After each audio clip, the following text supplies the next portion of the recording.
জেনারেলের সিট হবে ঠিক ওপাশে দুটো ওরকম থাকবে, প্লাস একটা চার্জিং পোর্ট। এই যে এই ডাস্টবিন আছে একটা, তো আছে এরকম একটা আয়না পাবে।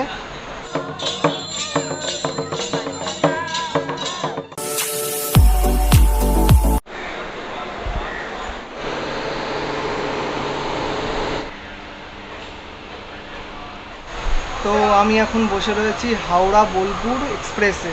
সোনাঝুরির হাট বলা হয় যাকে, সেই হাটটা দেখবো, আর প্লাস কম খরচায় কী করে বোলপুর যাবে হাওড়া থেকে সেটা আজকে বলবো। মাত্র আমার লেগেছে রিজার্ভেশনে 90 টাকা টিকিট। জেনারেলের সিট হবে ঠিক ওপাশে দুটো ওরকম থাকবে, প্লাস একটা চার্জিং পোর্ট থাকবে। আর এপাশে দেখতে পাচ্ছ পুরো এরকম সিট ফাঁকা, ওপরে জায়গা আছে সব কিছু রাখার, প্লাস ওপরে তিনটে চার্জিং পোর্ট আছে। এই হলো জেনারেল, কোনো লোক নেই, পুরো ফাঁকা। আর জেনারেলে এরকম একটা ডাস্টবিন, এপাশে একটা এই যে ডাস্টবিন দেখতে পাচ্ছ, প্লাস এপাশের ডাস্টবিনটা নেই, ও ওপরে এই যে এই ডাস্টবিন আছে একটা, আর একটা বেসিন আছে যেটা চলছে নাকি দেখি, চলছে, চালু আছে। এরকম একটা আয়না পাবে, আর ভেতরে পায়খানা বাথরুম। এটা তো দরজা আছে ইন্ডিয়ান স্টাইল, মোটামুটি পরিষ্কার। আর এটাও দেখি, এটাও সেম, এটাও পুরো সেম। ওই পাশে ওটা হলো দাঁড়িয়ে আছে হাওড়া অমৃতসর এক্সপ্রেস, তো ওটা মনে হয় এখন যাবে না, পরে যাবে। তো 10টা 2 বেজে গেছে, 10টা 10-এ ছাড়ার টাইম। তো আমি আমার S2-তে চলে যাই, নাহলে আবার ট্রেন ছেড়ে দিলে জায়গা পাবো না। এমনিতেই আমার সিটে একটা মহিলা বসে গেছে, তো তার সিটেই আমাকে বসতে হবে। এই ট্রেনটার নাম্বার হলো 12237। সিটা একটু ঘুরিয়ে দেখায়, সিসিতে বাইরের থেকে দেখাবো, ভেতরে যাওয়া যাবে না। সিসিটা হলো এরকম, ঠিক এরকম ফুল কাচ দিয়ে ঘেরা এসি, একদম পুরো ভেতরে আরামসে, ঠান্ডা বাইরে অবধি আসছে, বাপরে বাপ।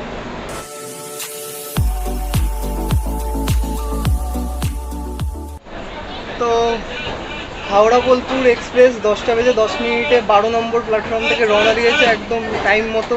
পুরো যাবো, ভিডিও বানাবো, ভালো মন্দ যাবো, ঠিক টাইমত গাড়ি ছাড়িছি, ঠিক টাইম মতো গাড়ি ছেড়েছে না? হ্যাঁ, 10টা 10-এর গাড়ি ঠিক টাইমত ছাড়ানো হয়েছে। দাঁড়াবে একবারে, এটা একদম ডাইরেক্ট বর্ধমান দাঁড়াবে, বোলপুর অবধি যাবে। হ্যাঁ, কম চিনি চা দিয়ে চা বিক্রি করি, ঠিক আছে? হ্যাঁ, এখন আমি নেমে যাচ্ছি, তো টাকা নেমে যাবে, কিন্তু ট্রেন থেকে নেমে যাবে।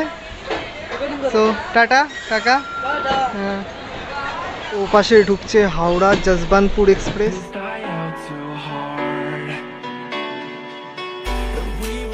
এখন ক্রস করছি বালি স্টেশন, এটা বালি স্টেশন, এই যে বালি স্টেশনে ক্রস করে গেলাম। ট্রেন খুব স্পিডে চলছে, বালি ক্রস করে কট লাইন হয়ে ডানকুনি জংশন হয়ে সোজা বর্ধমান দাঁড়াবে। বর্ধমান টাইম হলো 11টা বেজে 15 মিনিট। মানে যেই বগিতে আমি আছি তার ডাস্টবিনটা ঠিক এরকম, আর পায়খানা বাথরুম যেমন জেনারেলে ছিল সেরকম, ঠিক ওয়াশিংটাও ওরকমই সেম, সব কিছু ঠিকঠাকই যা জেনারেলে আছে সব কিছুই এখানে রয়েছে মোটামুটি। তো এখন ক্রস করছি ডানকুনি স্টেশন, এটা হলো ডানকুনি জংশন। তো ডানকুনি ক্রস করে গেছি, ডানকুনি থেকে প্রায় 80 কিলোমিটার বর্ধমানের দূরত্ব। তো দেখা যাক 45 মিনিটে পৌঁছানোর কথা, দেখা যাক কতক্ষণে পৌঁছায়। 3টে অপশান রয়েছে আসার, এক জেনারেল, এক S2 আর এক সিসি চেয়ার কাট। চেয়ার কাটের ভাড়া 300, 350, 400-তে চলে যাবে প্রায়। ওটাতে ফুল এসি আর খাওয়া দাওয়া আছে সঙ্গে মনে হয়। আর যেটা আমি আছি S2, এর ভাড়া 90 টাকা, হাওড়া থেকে বোলপুর অবধি 90 টাকা মাত্র ভাড়া। আর জেনারেলের ভাড়া তো আরও কম, স্টেশন থেকে টিকিট নিতে পারো। তো এখন বাজে 11টা 30, পাক্কা 15 মিনিট লেট। মানে বর্ধমানে আসার টাইম ছিল 11টা 15-তে, 11টা 30-এ ঢুকেছে, 15 মিনিট লেট করেছে ট্রেন। তো এখানে 2 মিনিট হল্ট আছে। বর্ধমান জংশন 2 নম্বর প্ল্যাটফর্মে এসে দাঁড়িয়েছে ট্রেন। 12টা বেজে 31 মিনিটে বর্ধমান 2 নম্বর স্টেশন থেকে ট্রেন ছেড়ে দিয়েছে। নেক্সট স্টপেজ গুসকরা, যেখানে টাইম হলো 11টা বেজে 56 মিনিটে।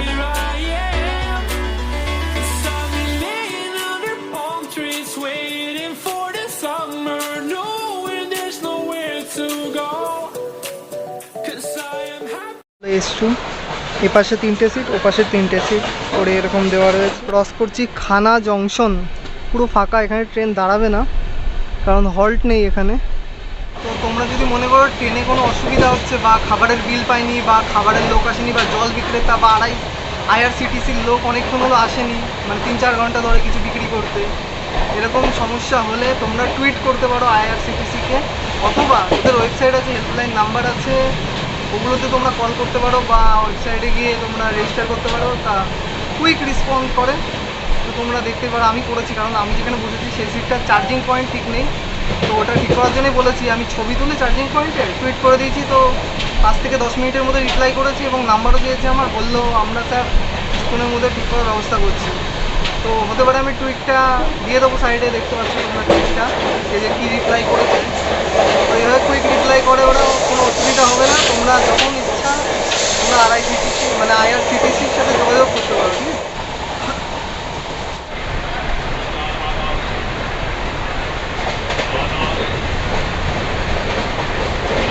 বুসকরা স্টেশন আমি দেখাতে পারিনি, কারণ আরআইসিটিসি থেকে মানে আইআরসিটিসি থেকে লোক এসেছিলো বোর্ড ঠিক করার জন্য, যেটা আমি কমপ্লেন করেছিলাম। তো আধা ঘন্টার মধ্যে বোর্ড এসে ঠিক করে দিয়ে চলে গেলো। তো সেই ভিডিওটা মনে হয় তোমরা এর আগের ক্লিপে দেখেছো। তো খুব কুইক সার্ভিস, আর প্লাস ওদের আমি ফিডব্যাকও পুরো 5 স্টার দিয়েছি, কারণ দারুণ সার্ভিস দিয়েছে। কমপ্লেন করার আধা ঘন্টাও না 20 মিনিটের মধ্যে চলে এসে বোর্ডও ঠিক করে দিয়ে চলে গেছে। ট্রেন 12:25-এ ঢোকার কথা ছিল, 12:22-এর মধ্যে ঢুকে গেছে বোলপুরে 3 নম্বর প্ল্যাটফর্মে, ওই যে দাঁড়িয়ে আছে। তো এটাই আবার এখন যাবে হাওড়া রিটার্ন, 1:10-এ ছাড়বে 3 নম্বর থেকেই। তো বোলপুর তোমরা যেখানেই যেই প্ল্যাটফর্মে নামো না কেন, তোমাদেরকে যদি মেলায় মানে হাটে যেতে হয় তাহলে 2 নম্বর বা 3 নম্বর 1 নম্বরে যেখানেই নামো 1 নম্বরে আসতে হবে। 1 নম্বরে এসে ওখান থেকে বেরিয়ে টোটো ধরতে হবে, ঠিক আছে? যেখানেই নামো না কেন 1 নম্বরেই আসতে হবে। টোটোতে উঠে পড়েছি, আমি রিজার্ভ করে যাচ্ছি বলে আমার 80 টাকা লাগবে। আর যদি তোমরা 4-5 জন থাকো তাহলে পুরো রিজার্ভ করে 200 টাকার মধ্যে 4-5 জন মিলে একসঙ্গে চলে যেতে হবে।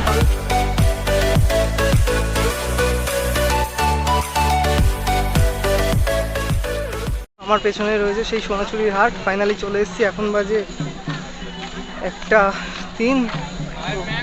পুরো হাটটা এই যে, আর ওদিকটা হচ্ছে নাচ হচ্ছে। চলো দেখি নাচটা, দেখি আর এনজয় করি সব কিছু।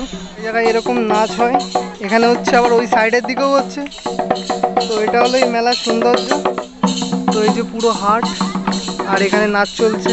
এই জায়গায় এরকম নাচ হয়। তো তোমরা যদি কেউ সঙ্গে নাচতে চাও তো ওরা ডাকবে, তো তোমরা সবাই নাচতে পারবে তাদের সাথে। যে দাঁড়িয়ে আছে এখন, চাইলেই তোমরা নাচতে পারবে।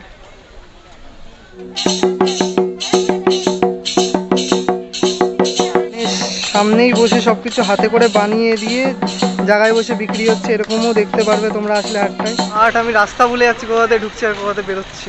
আর এত জিনিসপত্র রয়েছে কেনা যায়, ছেলে মেয়েদের জন্য কুর্তি, তারপরে পাঞ্জাবি, প্রচুর নানান রকম পুরনো স্টাইল, ডিজাইন, নতুন স্টাইল, মানে যত রকম স্টাইলের ডিজাইনের জিনিসপত্র সবই এখানে পাবে।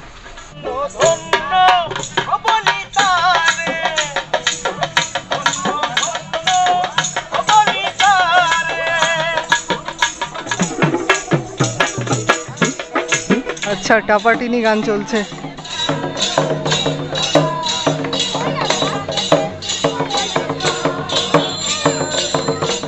পুরো হাট ঘুরে ফেলেছি, কিন্তু আমি মনে হচ্ছে রাস্তা হারিয়ে ফেলেছি। রাস্তা আর খুঁজে বেরোচ্ছে না বেরোনোর। দেখি কারোর কাছে শুনে রাস্তা পাওয়া যায় নাকি, দেখা যাক।